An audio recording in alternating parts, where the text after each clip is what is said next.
Hello, I'm PJ Bishop, General Manager and Manager of the Boston Red Sox. Not the real ones, just the virtual ones. I decided to switch gears and take over Boston instead, since my friend who introduced me to baseball is a Red Sox fan, or depending on how he feels. And I don't blame them. And most of the guys that I'm with in fantasy are Red Sox fans.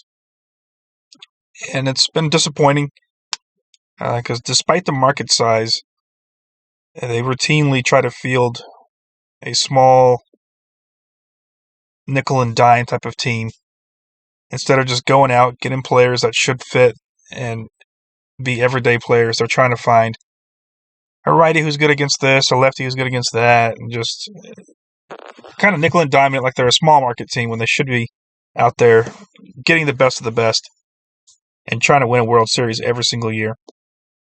Well, I'm here to change that, and hopefully I can. Although it'll be a little bit of a uphill battle. It's not the greatest looking team, especially on the pitching forefront. It looks terrible. The lineup is okay. I'm not too upset with that. It's just the pitching looks horrible. Let's quickly take a look at the front office. So the budget is tied for 11th largest in the entire baseball. And the payroll is top 10, coming in at number 10. So they do spend money. It's just not put in the right areas, in my opinion. I think some bad contracts are probably what's holding it back. And as you can see here, we currently have no money, so I can't even improve much because I have tried to build up my development budget here and make sure I had some money available for free agency and scouting and stuff like that. So I am a little short on funds right now. Not quite too happy. We have some high salaries, Chris Sale being one of the high ones. This one hurts because he's not that good now, and he's extremely expensive. I mean, he's not really that bad. Trevor Story is kind of expensive for someone who's, I guess it is not that bad. I don't know. It just seems like a lot of money. Now we have him tied up for a long time. He is extremely good, and we do have him tied up for a long time. But the good thing is, it looks like a lot of these contracts are coming to an end. It's just a few top heavy ones, so it's not that bad. See what the owner expects of me. What is it? Front office owner. So this year, he wants me to achieve a winning record. I think we will go as far as our pitching allows us to go. It's not a very good staff.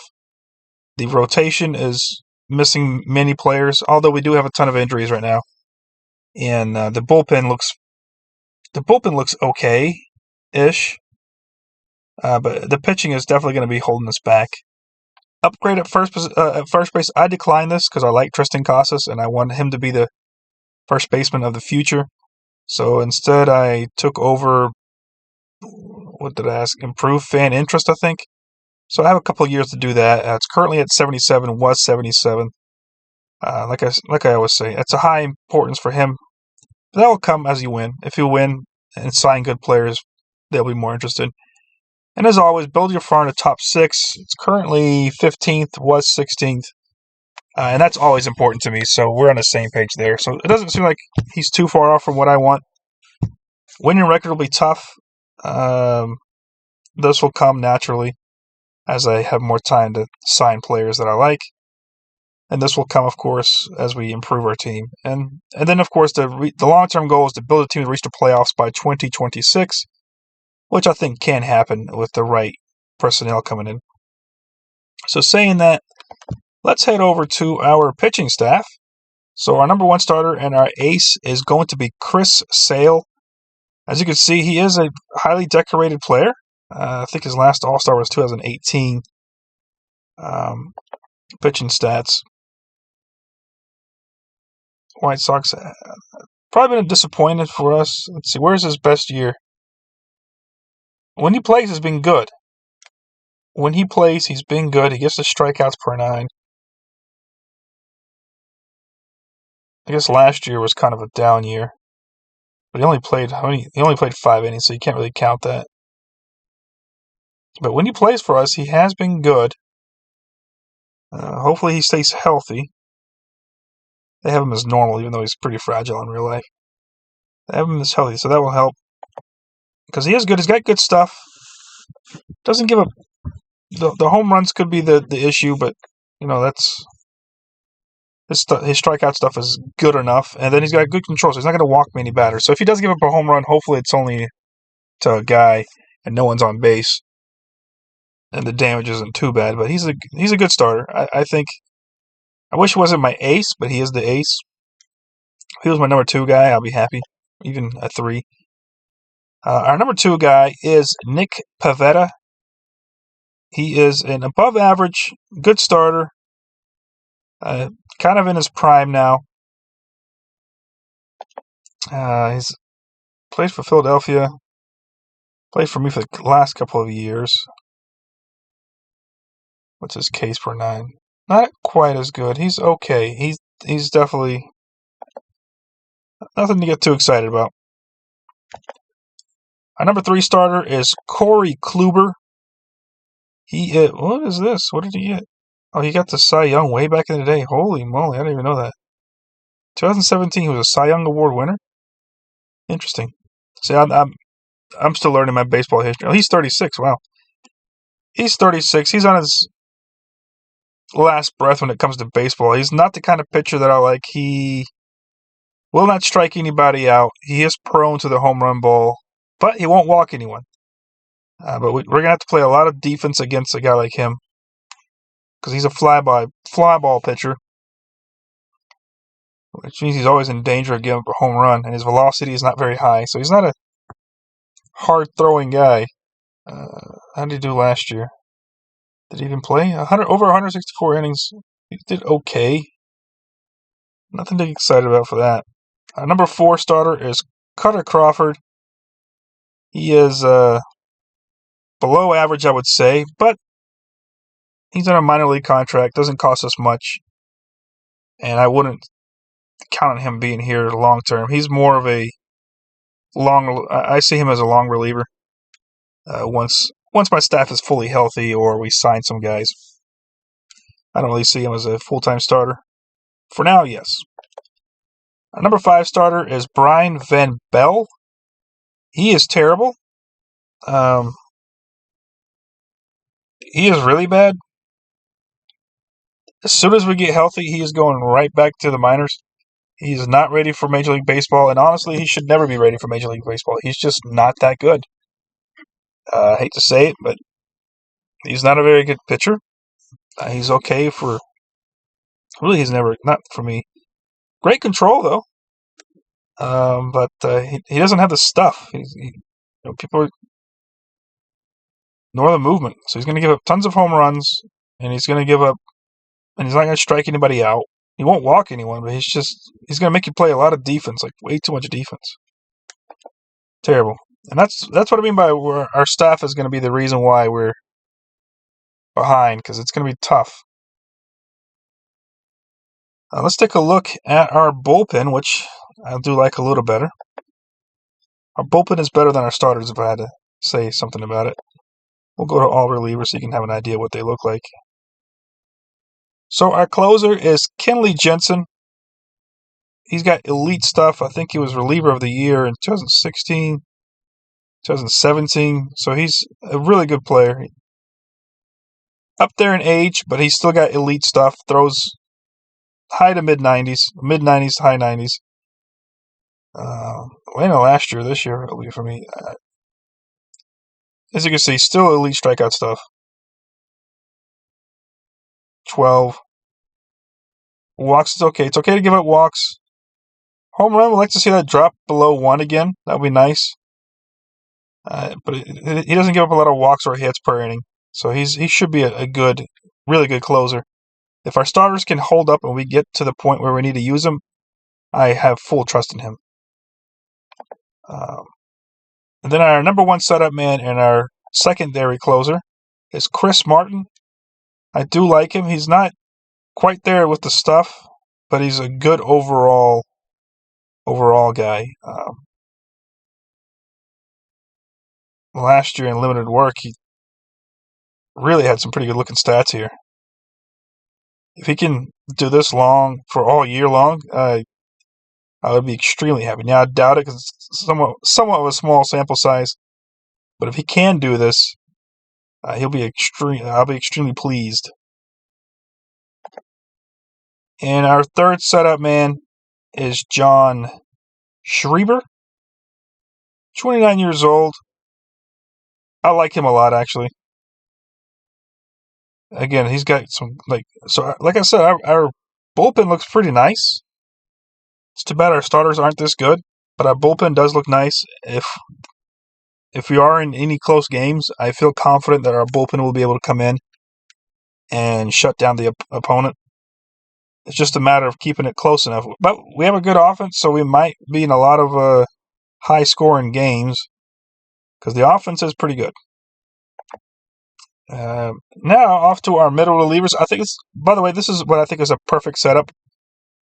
I think you have your three main arms that you can trust in high leverage situations. Because sometimes my philosophy, I might even put in the closer in a non-closing situation if the game is extremely close, and it could be the difference between winning or losing. It could be the bottom of the fifth, 3 on with 1 out. I might put him in to get those last 2 outs because I trust him to get those last 2 outs. I would rather, instead of giving up 3-4 runs, than being down by 3 or down by 2 or giving up a lead. We're up 3-1. I trust him in that situation. That's what I mean by high leverage situations where there's men on, bases are loaded, runners in scoring position. There's still multiple outs to get. I want to preserve a lead or keep the game close. If I let the game get away from me in the 5th inning and then I end up losing because of that, all because I didn't feel like putting them in. So these guys are my high leverage guys. So I don't necessarily use them just 7th, 8th, and 9th inning. The AI would if you had the AI do this, but that's why I enjoy playing the game myself, as I have full control over when someone goes in and out. And that's why I'll always play the game, because the AI is just not going to do what I want to do when I want it to do. Now, my number one middle relief option, well, as I was saying, I think it's a great setup because then 3 middle relief options with 2 long relief options. And I find that this rotates your arms just enough to where you always have somebody available. Even if your starting pitcher is getting shellacked and only lasts 4 innings, even if it's back-to-back games, you still have enough relief arms to come in there and finish games without anybody being over-fatigued. So I find this to be the perfect setup. The 3 high leverage, 3 middle relief, and then 2 long relief. So my number one middle relief option is going to be Tanner Huck. 26 years old. He thinks he could be a starter, or Scout says he could be a starter. He's definitely a long reliever. Doesn't quite have the stamina. And he's actually fine with bullpen. He's not even upset about that, so that's good. I'm glad that he's not trying to be a starter and mad about not being a starter. But I do like him. He's got good stuff. He's got good movement. Control's a little weak. That's probably what's keeping him from being a full-time starter. If he had this a little higher, he'd be a better pitcher and probably be a starter. And also if his stamina was a little better. But he'll make an excellent long reliever for probably years to come. And again, like I said, my bullpen is solid, and he's one of the reasons why it's solid. And he's got a lot of stamina for a middle relief guy. He can actually end up giving me like 2.5, 3 innings. Well, he can't really do half an inning because there's only 3 outs. But he can definitely get 2 to 3 innings for me, which is solid. Our number 2 middle relief option would be Zach Kelly. 20 years old again. I like him as well. Because the stuff is there, the movement is there, controls it a little, but that's okay. When they have good stuff and they have good movement, giving up some control isn't that bad, especially in a reliever role, where you only expect them to walk maybe 1 guy. Sometimes it ends up being like 2 or so. But if that's the case, then I can live with that because he's got good enough stuff and movement to make up for it, where he's striking the guys out and he's not really giving up the home run ball.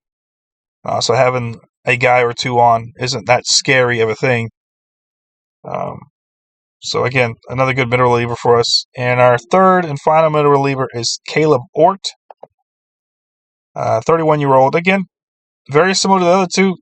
So I'm liking my middle relief, and this is I'll even feel confident putting these guys in high leverage situations. I mean, I'm not going to want to. They're not my number one options for high leverage, but I will do it if I have to. I would much rather put these guys in high leverage. Use these guys when I need some, obviously, relief. The game is either in hand or it's not a high leverage situation. I can normally segue from the starter to the bullpen, and then when I need to close the game, I can use my three main arms. And let's go now. The final two is our long relievers. The number one long reliever will be Josh Winikowski. Solid overall. Could even be an emergency starter if we needed. He is good enough. Again, what's holding him back is his stamina. He does expect to be starting rotation, so I hope this doesn't bring me problems. Because he's not too pleased about being in the bullpen. He's happy now, but that's because we haven't played any games. Once we start playing games and he realizes that his role is bullpen and bullpen only, he may start getting upset. But I think he's an excellent long reliever. He's just good enough all across the board.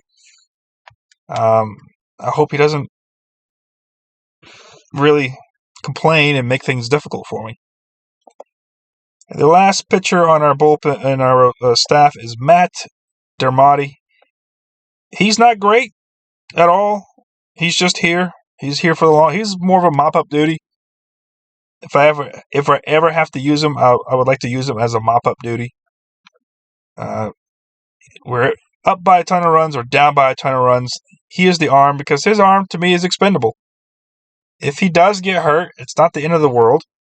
I will just call someone up from the AAA level, and I still have all my good elite arms available. So that's kind of why you have the mop-up duty guy. And this is what he is. He's mop-up duty. And that's the staff. If you look at all the pitchers, the starters are pretty lacking here. It's really the relievers that are kind of holding the rope here, if you would say. So I don't know. It's not the worst I've ever had or seen, but the starting rotation is probably one of the worst I've ever seen. But the bullpen I like. I actually like the bullpen quite a lot. There's a lot of good hidden talent that's not portrayed in star level. Well, that's it for this video. In the next one, we'll come back and we will discuss our lineup. And then we'll be ready to play some games.